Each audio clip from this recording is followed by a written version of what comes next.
Hello, Storytime friends. Today we're going to be reading The Giant Who Wanted Company.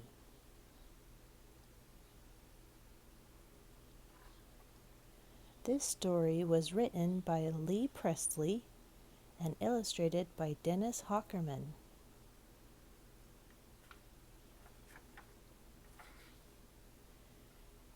Once there was a giant who lived all alone in his big house.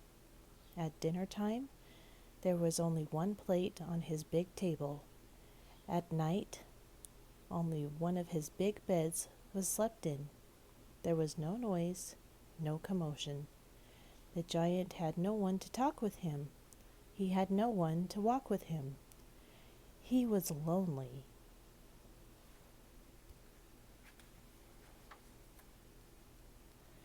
"I'd like some company," the giant said to himself.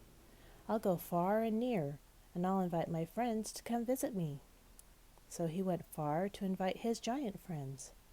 "I'd like some company," the giant said to them. "Could you stop by to see me some day?" "We'll be glad to come," said his giant friends. "See you soon."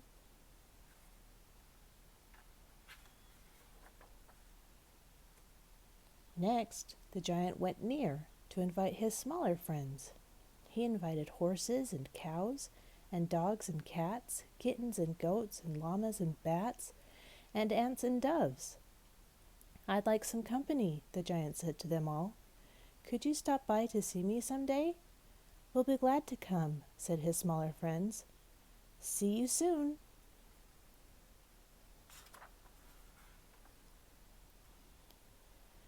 Then the giant went home and got ready for company. He set some plates on his big table. He put clean sheets on his big beds. He filled his big cupboards with food. When everything was ready, the giant sat down to wait for visitors. He wondered who would come first, giant friends or smaller friends. Soon he heard knocking. Someone was knocking at his big front door. The giant hurried to open it, and he saw all his giant friends, all his smaller friends, all the company from far and near had come at once.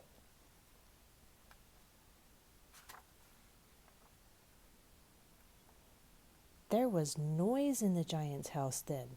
He had so much company to talk with. The giants shouted, the horses neighed, the cows mooed, the dogs barked, the cats meowed, the kittens mewed, the goats bleated, the llamas made whatever kind of noise llamas make, the bats squeaked, the ants chirred, and the doves cooed. In all that noise, the giant couldn't understand a single word anyone said.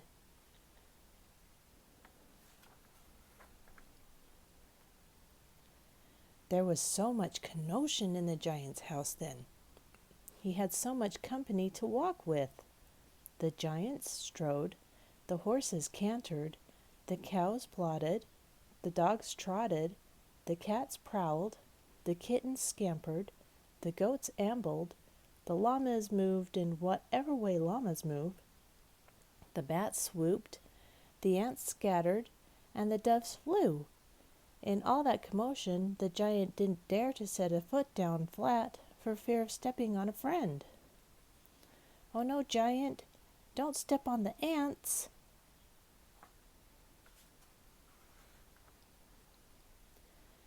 The giant had so much company to feed. He seated all his giant friends around his big table. They ate the toast and the roast and the ham and the jam and everything else from the cupboards too. He brought in hay from the stables for the horses. He gathered grass from the pasture for the cows. He found bones from the meat for the dogs. "But I've still got so much company left over," said the giant.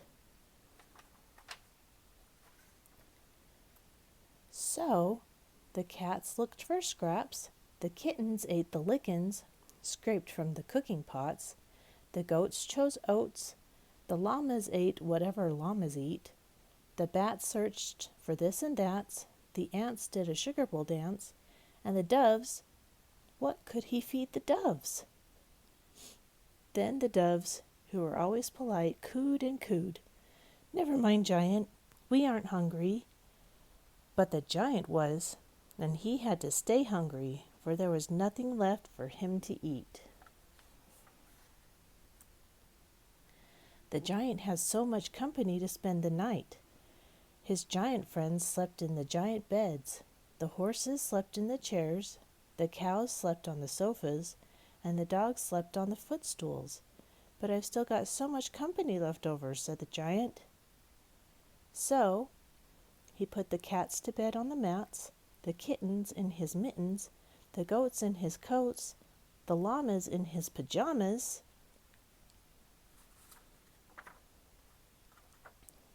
the bats in his hats, the ants on his plants, and the doves in his gloves. Then the tired giant tried to sleep leaning against a table leg. The next morning all the company woke early. They hadn't slept very well in their strange beds. They were hungry, too, but there was nothing for breakfast. They had eaten everything the night before. So all the company, great and small, told the giant they'd had a nice time, but they had to go home now. The giant hurried to open his big front door. "Goodbye, goodbye," said the sleepy, hungry giant. "Come again sometime, but please not all at once. I'll tell you when." The end.